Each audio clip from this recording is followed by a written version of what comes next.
Na minha opinião, fizemos um bom jogo. Tivemos momentos, Meu Deus. momentos bons no jogo, de controlo, de posse, a criar situações de gol. Falou aí na entrevista, fizemos um bom jogo. Eu não vi.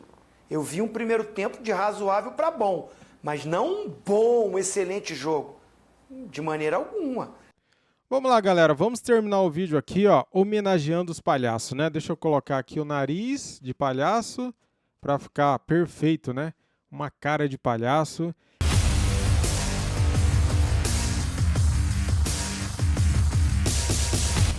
Galera, separei para vocês aqui a entrevista coletiva pós-vexame. Flamengo estreia na Libertadores com derrota para o estreante na Libertadores, cara. O campeão da Libertadores acaba de perder para o estreante em Libertadores. Vexame total. No meu ponto de vista, vamos ver agora a entrevista coletiva de Vitor Pereira e Everton Ribeiro pós-jogo. Vamos lá. As imagens são da ESPN Brasil, link na descrição como créditos. Fluminense, que ele começa no banco e ele fala que teve uma conversa com você, já que gostaria de jogar um pouco mais avançado e que para isso ele poderia disputar a posição com o Pedro. Hoje, o Gabi começou como titular, o Pedro começa no banco. Queria que você falasse um pouquinho para a gente sobre essa conversa e o que você pensa dessa dupla de ataque do Flamengo. Assim, em primeiro lugar, o mais importante é falar do jogo, certo? Um jogo difícil, condições difíceis. Na minha opinião, fizemos um bom jogo. Tivemos momentos, Meu Deus. momentos bons no jogo, de controlo, de posse, a criar situações de gol. Na segunda parte, o jogo tornou-se mais aberto, menos controlado. Podia ter dado para nós, como ter dado para eles. Infelizmente foi para eles. Não há muito tempo para estar a pensar no resultado, porque temos já uma final para jogar, temos é que nos focar já todos na próxima final. Vamos com a seguinte pergunta, por favor. Eric Faria. Boa noite, Vitor. Boa noite, Everton. Vitor, eu queria que você explicasse o porquê da decisão de começar com um time, eu não vou dizer reserva, mas com um time completamente diferente do que jogou o jogo contra o Fluminense. Foi uma questão física, uma questão técnica, uma questão de observar jogadores. Eu queria que você explicasse o porquê da escalação. Obrigado. Boa pergunta, hein? Eu não estou numa fase de observar os jogadores, estamos numa fase em que temos que competir e competir com intensidade. Portanto, eu não sou, o meu perfil de técnico, eu não sou um técnico que trabalho com 11 jogadores. Portanto, eu não vim para o Flamengo para trabalhar 11 jogadores eu vim para o Flamengo para trabalhar com 20 e muitos jogadores, para tentar evoluí-los, fazer evoluí-los a todos, prepará-los a todos para jogar, e nós para jogarmos um calendário como este, porque no domingo somos obrigados a ganhar o jogo. Nós somos sempre obrigados a ganhar o jogo. Fizemos 7 horas de viagens para cá, vamos fazer 7 horas de viagem para lá.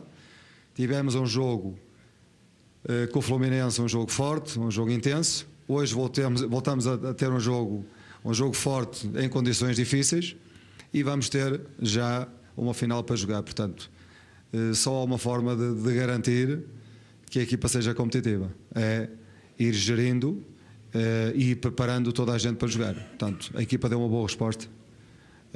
O resultado é que não foi o resultado que pretendíamos. Uma pergunta mais, por favor, o colega brasileiro. Everton, boa noite. No primeiro tempo, a gente percebeu que o Flamengo ficou mais com a bola e, consequentemente, mais no campo do Alcas. No segundo tempo, o Alcas esteve mais com a bola. O que você acha que aconteceu? O Flamengo sentiu muita altitude e cansou nessa segunda etapa e, por isso, o Alcas teve mais espaço? O Flamengo não conseguiu segurar tanto o jogo? Boa noite. O Vitor já tinha pedido isso antes do jogo, para a gente manter a posse de bola. Foi o que a gente conseguiu fazer no primeiro tempo. Fizemos bem feito e saímos com 1-0, que nos deu uma tranquilidade. Só que a postura também do adversário mudou no segundo tempo. Eles acabaram fazendo algumas alterações. E nessa a gente teve mais espaço para a gente. Só que a gente acabou errando um pouco a mais ali na frente. Poderíamos ter caprichado um pouquinho mais e matado o jogo. E aqui a gente sabe que é difícil e quando esse jogo se torna muito aberto, na altitude, fica mais complicado para nós, né, que não estamos acostumados. Então, viemos a sofrer a virada, mas como já foi falado, eu também acho que a equipe fez um bom jogo. Só poderia ter caprichado mais para poder matar e sair daqui com a vitória. Agradecemos a presença do professor Vitor Pereira.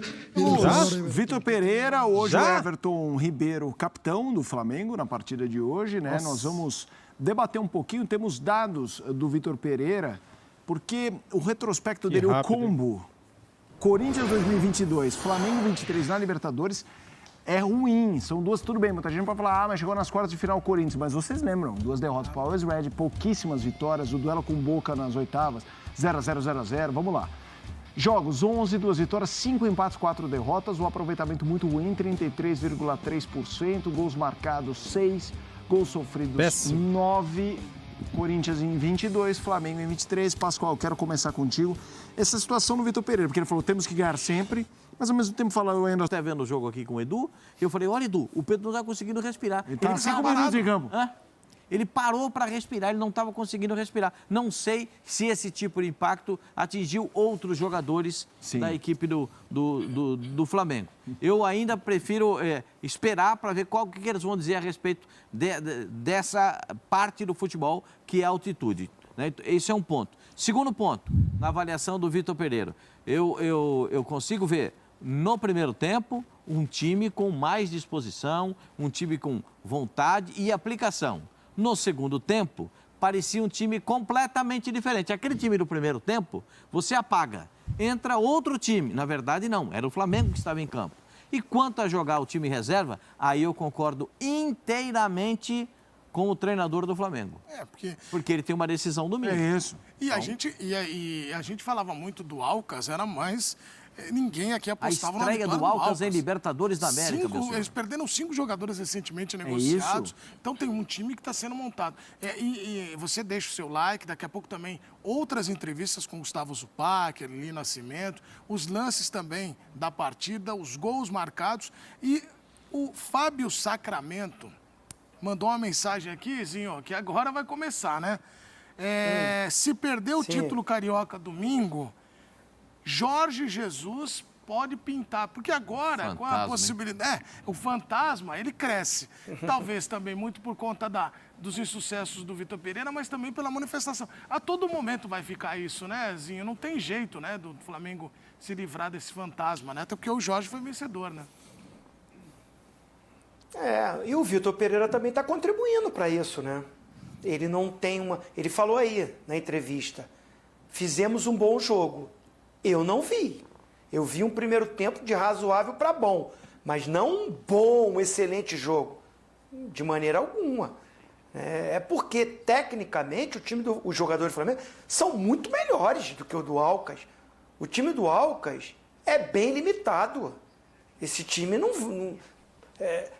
vai ser a maior surpresa classificar num grupo que tem Flamengo e Racing. Então, assim... pelo que eu vi do jogo, foi muito mais pela incapacidade do Flamengo no segundo tempo. E aí eu volto a falar, não é que eu não coloque a altitude como um ponto que atrapalha. Eu já joguei na altitude, sei que atrapalha. Mas o que atrapalha mais é um time bagunçado, é um time desorganizado. Se o time no segundo tempo fica no sistema que o Pascoal gosta de falar, barata voa, correndo errado, vai cansar muito mais.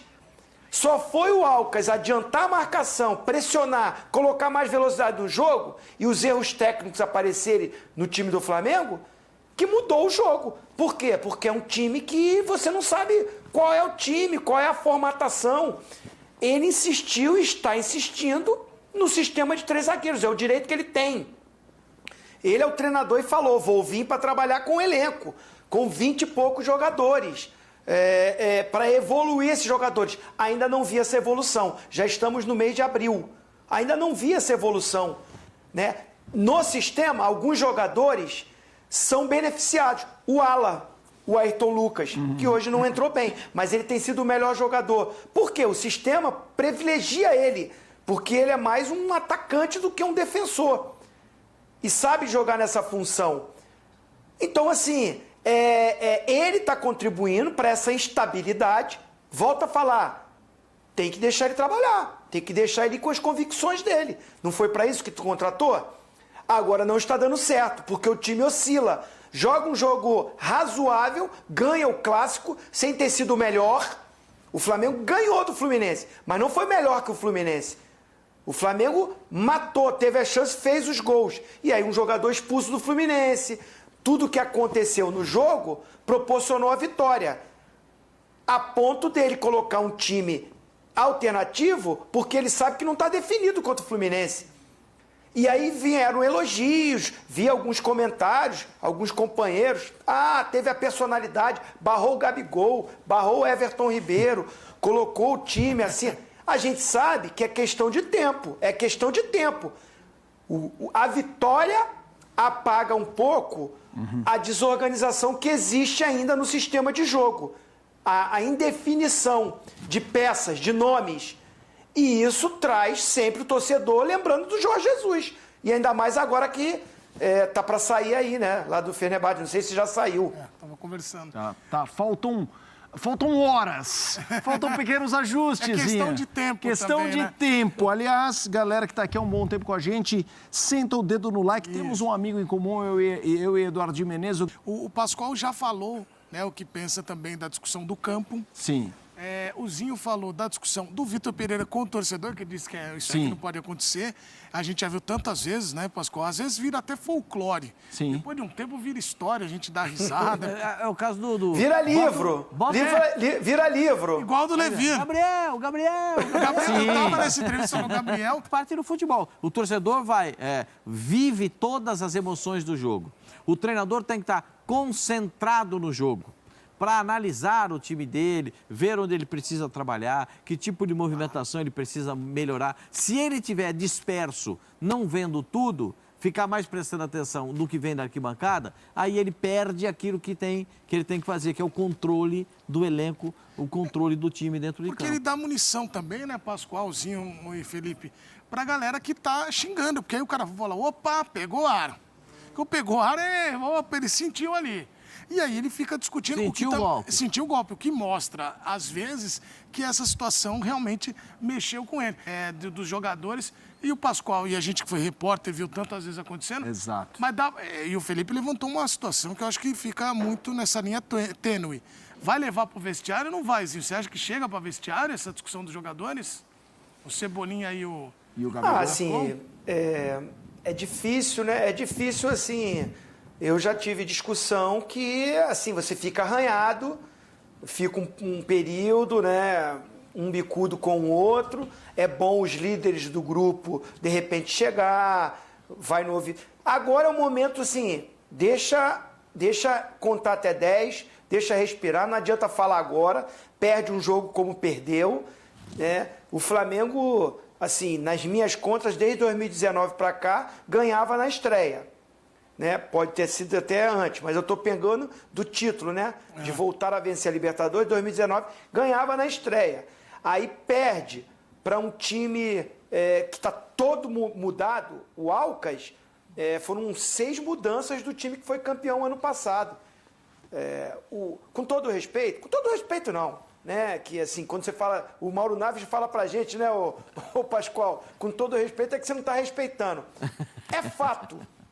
O atacante, o Cifuentes, o cara tava gordo. O cara tava mais gordo que eu. Verdade. É que você é um toureiro. O cara que entrou no lugar dele, o cara que entrou no lugar dele, quase 40 anos e fez o gol. Por isso que a gente está falando assim, o segundo tempo do Flamengo foi vergonhoso. E aí é jogador, é treinador, e quando começa a sair essas discussões, mostra que está desarrumado. Porque o Gabigol faz uma reclamação justa para o Everton Cebolinha. Claro. Não estou aqui entrando como advogado de um ou de outro. Estou analisando o lance. Ele fica esperando o lançamento. Vamos lá, galera. Vamos terminar o vídeo aqui, ó, homenageando os palhaços, né? Deixa eu colocar aqui o nariz de palhaço. para ficar perfeito, né? Uma cara de palhaço. E isso é o que o Flamengo fez hoje no segundo tempo, uma palhaçada. Mais uma vez, galera, o Flamengo morto em campo no segundo tempo, hein? Será que é o problema da altitude de 2.800 metros? Deve ser, né, cara? Mas ninguém jogar bem é sacanagem, né? O Santos fez várias defesas no primeiro tempo. O Santos foi um dos melhores em campo. O goleiro Santos salvou o Flamengo em diversas vezes, né? Se não fosse ele, o Flamengo tinha tomado uns 5 gols.